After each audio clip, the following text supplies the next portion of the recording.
Guys, welcome to another amazing reaction slash commentary. I'm joined here by the amazing, the illustrious, the beautiful, and talented Composer right here in the Discord call. How are you doing today, Composer? I'm doing great. Well, dude, we have a really amazing run for you guys here. This is a prolific and, dare I say, perhaps almost perfect. Is that fair to say? Speedrun of Spyro? We'll wait to the end and I'll tell you if I agree with that or not. Okay, I like that idea. So without further ado, guys, let's get into this run. And what you're watching here is called Vortex. And so, Composer, can you tell me a little bit, what is this category? Yeah, so the first thing you're going to see is me actually resetting. And that's because the first thing we do in Vortex is enter the all levels code. And that's because, as a lot of you probably know, Spyro 1 any percent is pretty unbroken in this game. You have to get the collectibles, right? And if you know anything about like Spyro 2 or Spyro 3, those games have really broken categories like 14 tally for Spyro 2 and 3 for Spyro 3, which are really, kind of all level style categories. And so Vortex is attempting to be that kind of category, tricks to get straight to the end of the level, and the only way we can really do that is with the all levels code. And so you saw me miss it right at the beginning there. And so this time, enter it there, and so now we're going to be able to enter every level. So in a nutshell, this speedrun category is kind of like an any percent run, but it has a little cheat code, so it's a bit of an oddball, basically. Exactly. It's like what most speedruns have for an any percent run, but we have to use cheat code to achieve that kind of style speedrun. Exactly. All right. Well, hey, another thing is this first homeworld here is basically, as Composer mentioned, just going to the end of each vortex. But the way this game is routed and its category is routed is that, well, can you explain your thought process about what order you do homeworlds in? Because there's a lot of freedom with that in this category. Yeah, there is. So that's what's interesting about Vortex is because you just go to the balloonist at the end of homeworlds and choose what homeworld you go to next. Runners kind of put the homeworlds that they have tricks that they find difficult in first, right? Or another thing you'll learn about this category is there's an RNG element called with Tuko that comes up that we'll explain when we get there. And so some runners like to put that RNG first. And so there's a lot of freedom that you get, other than the fact that Peacekeepers has to come after Magic Crafters because of Tuko. But we'll get to that when we get there. So, hey, can you tell me real quick, Composer, just like a little bit about like your history with this category? When I was looking through your YouTube channel, I noticed that you're actually not just a really good runner of this game, but you also have some really high level times in Spyro 2 and 3 as well. So what led you into like Vortex, and kind of where's your head at in Spyro speedrunning, generally speaking, like your history? Sure, yeah. So like I always had been interested in speedrunning, like even as like a kid, like 12, 13, I'd watched like Narcissa's legendary OOT run and like, Me too. Like legendary like Super Mario 64 runs. And so I always thought of speedrunning as this like highly prestigious thing that I could never do. And as I started, to become older, I thought I'd give it a try with Spyro 2 because that's my childhood game. And I tried out any percent and I fell in love with it. But what really led me and kept me to Vortex is just the community. Vortex and Spyro 1, I think in general, honestly, has such a tight-knit and close community. And it just people pushing each other and keeping each other motivated is what's kept me in this category for so long. But I initially started with Spyro 2, and that's really my most nostalgic Spyro game. It's what I grew up playing, is Spyro 2. Yeah, and I think, what is it, 5th place? You just got any percent in that? Yeah, well, it's about to be 6th because Lulu just came back and got a 7. So yeah, she just came back and got a 7. Those of you guys so who don't know, 6. Lulu Patate, former 100% world record holder in that game, Spyro 2. Yep. So here we are at the end of Artisans here. What is the next homeworld we're going to, and why? So I'm going to Magic Crafters mainly because of Tuko. I used to put Magic Crafters first because of this wall glide we're going to see in Alpine, but as I've practiced it more and more, it's honestly been less and less of an issue. So the main reason I put Magic Crafters first is because I want to get that RNG out of the way. I don't want to get that really good run just for it to die 15 minutes into RNG, Mm-hmm. And here we're really going to start to see some of the more like kind of high level, difficult, risky tricks here, starting with this level's wall glide. This What's the is name one of of the what we would call really hard strats in Vortex. There's like 3 or 4 of them, and this is one of the ones that you really have to sink time into it to learn and actually get a really risky one here. You're gonna see I barely even catch a hook on this one. I have to really push it here, and that's really rare that you make them that low. Wow, yeah. I mean, it's so hard, especially turning it in like pretty early like that. Was that like the fast version of it where you turn it in like early? There's like No, multiple the versions really of fast version's only been done in a run a few times. It's like, I wouldn't call it random, but it's one of those pseudo random, you kind of hope it happens, you don't go for it, you know, kind of things. Wow.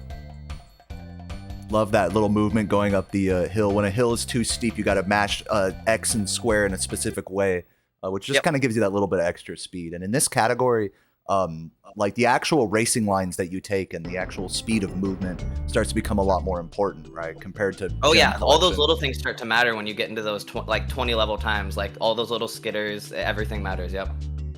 What I would love to ask you this: what really sets apart like a 20-minute time in this category from like a 21-minute time? Because in my mind, both of those are amazing, near perfect types of runs.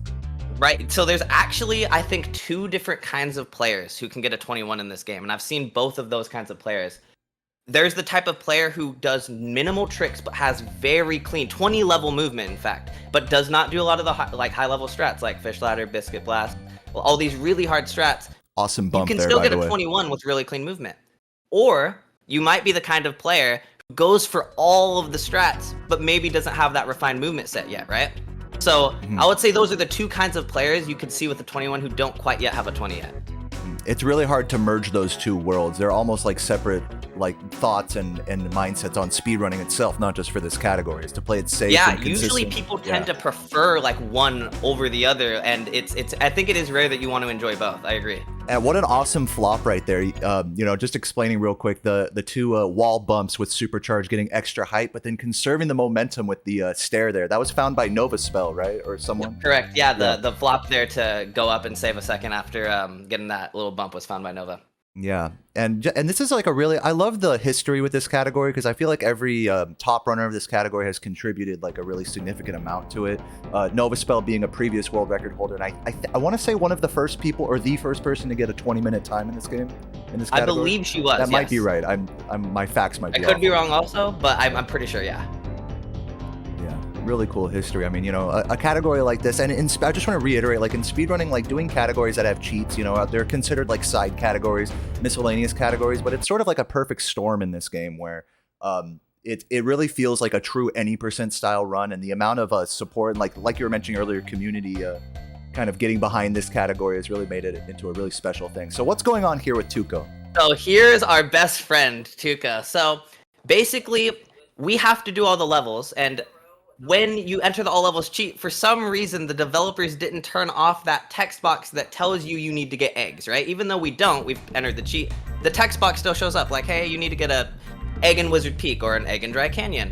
And so since we need to go to Peacekeepers anyways, it's ideal for us to just skip the homeworld like section of running to Dry Canyon or Clifftown and just have Tuko take us straight there. So it's faster for us to hope he gives us either Dry or Cliff, which is a 40% chance, which isn't that bad, but it can feel like it's lower than that when you're having a bad day, let me tell you. And then, you know, so that's Tuko right there, but what about that strat in Dry Canyon where you bounce off of the thief? How was that found, and what's that all that about? So that's actually a pretty interesting one, because Dry Canyon for a while was like the level, like the Vortex is right next to spawn, right? And it's like there was no way to get up there, and Waffle Wizard 1, who found quite a lot of strats in this game actually when he came around to it, was messing around in Dry Canyon with the thief and just happened to get a boost up to that platform. And the roll that I did after was already known about at the time, but once we found a way up to that spot, it was game from there. So cool. Now that bonk may have seemed just innocent to most people, but that bonk was me actually attempting the new strat in this level. If you charging jump up to those boxes and flop, you actually get sent straight up to the section skipping the stairs. And so I barely missed or lost any time to going for that, but that is a time save that can be added in a new run. Get a little joke from Ash here, which, by the way, congrats to Ash for a really great any percent showcase earlier. Some of the strats in this name have some crazy names, and you know some of them. I think the Dry Canyon one's called what? Mickey's Dick Smasher. It's called Mickey's Dick Smasher. Yeah, Yeah. wow. We have a history of naming our tricks absolutely ridiculous things, and at this point, it is just kind of a meme we carry on. But it's funny, you know. Now, Some who people found- hate it, and maybe that's why we keep doing it. Now I'm asking because I remember when a lot of these strats were found, but I don't remember who found them. Do you remember who found that frame perfect like jump, that boost in Dr. Shemp that we just saw? I believe that one was found by Farnia. Farnia like got that one? 3 or 4 years ago. Yeah, that was one of the earlier strats that was found even before I was in the game.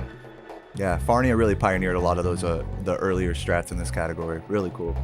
Now this strat is a little bit of a joke in the community because this saves about half a second to a second if you do it really well. And Ash, if they're in the chat, they're gonna meme about it because they love talking about how it's not worth it and how the risk reward and this, that. But hey, I'm all about those little time saves, you know? Yeah, I mean, for a time like this, you gotta be, right? To get into low 20s. So Dreamweavers is actually, in my opinion, the most visually appealing homeworld to watch. This has some of the, not hardest tricks, but I think coolest looking tricks in the run. Yeah, and like we were saying, some of the older, quote unquote, older found strats, like in Dark Passage. I know that one's been around for a while. But oh yeah, no, that one's been around since pretty much all of the strats in this homeworld have been around since before I joined, except the turkey one in Lofty, and that was like right when I joined in 2021. So it brings me to another. Well, it just brings me to another question. Like, what are some of like the newer things that you're trying to incorporate in runs now? I noticed you were doing like a practice stream recently, trying to look at stuff. And what's on the horizon in this category still? Do you think? So right now, the goal is obviously 19. We're right there, right? But I'm still doing the current route that I was going for in this run to get that time. I can do it without adding any new strats, and I missed some strats in this run, like that box flop in Clifftown. So I'm continuing to do the route I'm doing until I get that. But once I get that, there's a few strats that have been known about for quite a while that are just really, really hard. And so we might start reaching that point. Like you said, I was practicing on stream the other day. Strats that have been known for about a year, but are just considered tasks only, are really not viable at this point. And so that's kind of the point we're starting to get at, is after you know, a few more seconds here, it's really starting to get to those task level tricks. With the current route that you have here, do you think the sub 20 could happen? Yeah, no, absolutely. And so that's the goal, is I'm going to continue doing the same tricks that I was doing, and I either get the same run I got with fewer mistakes or hit one more trick and make the same amount of mistakes basically to get it. So it's definitely still doable with this route. And just to get back to the run here, I mean, big shouts to the wizard proxies on Haunted Towers there, as well as some of the really difficult supercharged strats and this damage abuse as well. I remember trying to practice that damage boost right there. It's way harder than it looks. Like, you know, people like, yeah, go ahead. Like, how long did that take for you to learn? Just if you remember. It took me a while. I thought it was the hardest trick in the game when I was still going for a 21 at the time, and now we're at a point where it's just a moderate strat, right? And it goes to show tricks that seem impossible at first can be something that you don't even think about as hard anymore at a certain point with enough practice. Mm-hmm.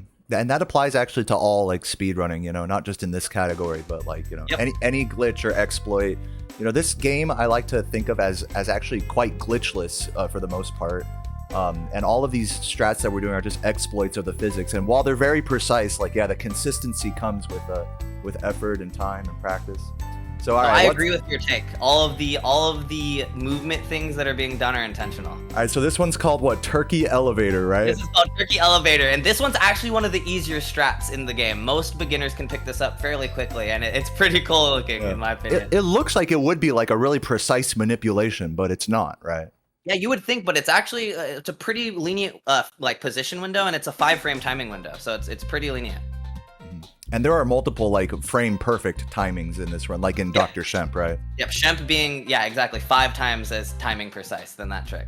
Mm-hmm. And again, this game is it's not a 60 FPS game; it's in 30 FPS. Exactly. So I guess it's a little easier compared to some speedruns, but.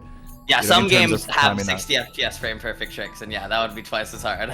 That jump, speaking of hard, that jump is no joke to get right up that ledge there. It's not. I still bonk it, I would say, like 20% of the time, but it's one of those things that I've been doing like so early on, because I don't know if you had this in your speedrunning journey, but there are certain strats that I definitely didn't need to do at the times I had that I did out of pride, and that was one that I did super early on just because I wanted it, you know? Yeah, learning Spyro 3, I'm having that moment with several strats in different levels. I was just practicing a strat just like what you described that I don't need to go for, but I do because why not, you know? And like, it's a pride Exactly, thing. like you know you could do it and it feels good, you know? It's like, it gets kind of to the core of like, all right, what's fun about this hobby? Is like the getting a better time fun, or is like you got to prove something? There's some mix of ego and accomplishment all mixed in there. I agree, there's some ego in there. And speaking of Jock, the level I just exited, that's basically the last intentional level in this category, other than the obvious ones like Stonehill that really couldn't be optimized, right? When you say intentional, you mean like the intended route from beginning to end. Exactly. We go to the boss fight, do the boss fight, and go to the Vortex, right? There are some tricks and tasks that boost us and save 10 seconds, but they're all so difficult. And so I think that's the last level to have a big trick find left in it. And I don't know when it'll be, but I'm hopeful. Yeah, that's so cool. Yeah, there's definitely a few damage abuses there to get you over the mountain. I agree. They just got to be found. Also here, you're going to be doing a trick called Biscuit Blast. Is this one frame perfect? So I would say that this one has a few different frames it can work on, but the position is so tight, is what it is. And this is one of the other really hard tricks in the run that most only top runners do. And the thing that makes it hard is it's just such a positionally tight trick. If you're just barely more left, it doesn't work. And it's one of those tricks where you'll look at it and it's like, that looked exactly the same, but it really was barely off, you know?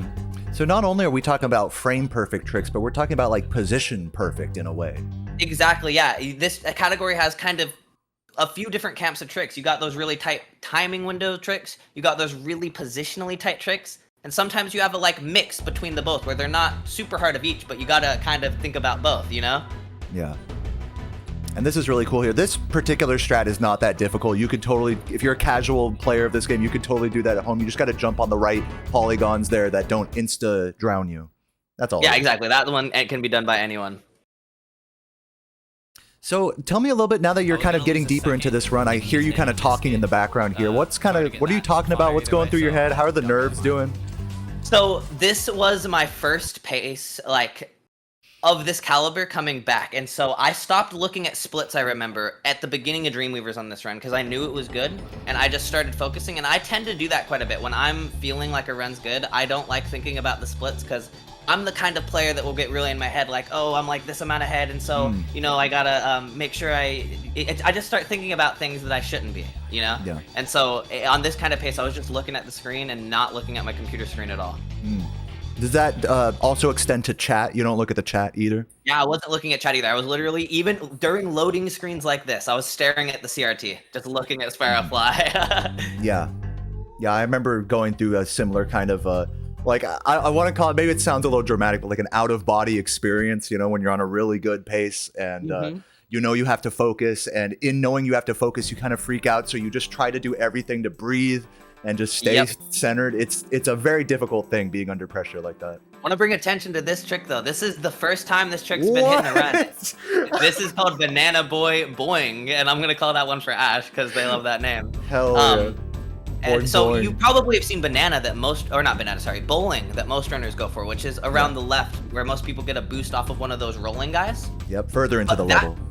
Yep, but that trick I've found is a trick that can be picked up easily, only has a certain consistency cap, in my opinion. There's some tricks that I feel like can only get so consistent. Okay. And while this trick I went for here is harder to learn in every way, I've found it to be more consistent when learned, right? So that's the one I'm starting to go for and finding consistency with.